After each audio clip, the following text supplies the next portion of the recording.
Down. कैसे हो? सब अच्छे हो? पढ़ाई कर रहे हो? अच्छा, चलो तो देखो आज हम पढ़ेंगे थोड़े बहुत जीके के सवाल है जो हमारे विज्ञान साइंस के हैं, ठीक है, उनके बारे में हम जानेंगे और पढ़ेंगे, ठीक है।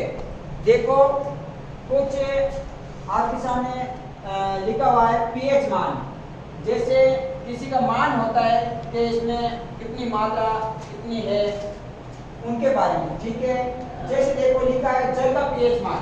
जल का पीएच मान होता है बेटा 7। कितना होता है? 7। जल का पीएच मान होता है 7। नमक का पीएच मान होता है बेटा 7। नमक का कितना होता है? 7, ठीक है।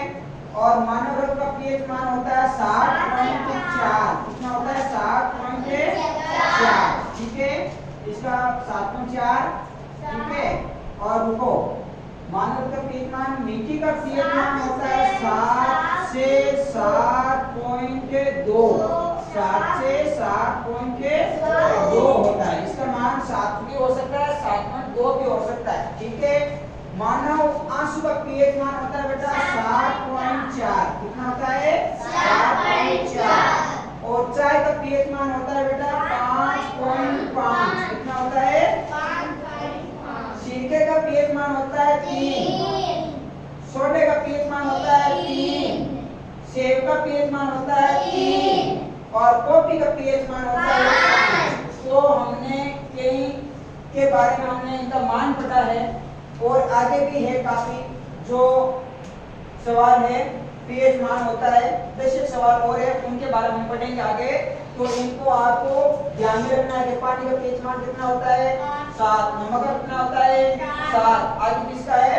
मानव रक्त का पीएच मान होता है 7.4। कितना होता है? पर मिट्टी का होता है 7 से 7.2। फिर होता है मानव आंसू का होता है 7.4। फिर होता है चाय का 5.5। फिर होता है सिरके का 3, सोडे का 3, सेब का 3 और कॉफी का 5 होता है, ठीक है। तो इनका ये हमने पीएच मान पढ़ा है, जो ये साइंस के सवाल है विज्ञान के, और उनमें से आपके कभी भी ये काम आने वाले, भविष्य में काम आने वाले प्रश्न और ये क्वेश्चन जो है जो आपके काम आएंगे आगे की क्लास में। आप जाओगे तो 6ठी 7ठी क्लास में तो उनके बारे में ये मान भी आएंगे, पूछेंगे, आपको बताएंगे और आगे के भविष्य में काम आने वाले भी सवाल है। आगे आप जो पढ़ोगे, तैयारी करोगे तो ये साइंस के सवाल है, आपको बहुत लंबे टाइम तक काम आने वाले, जो मैं आगे क्लास में और आपको लिखूंगा। काफी सवाल बाकी हैं, तो आज आप 10 लिख के और इनको याद करना, ठीक है।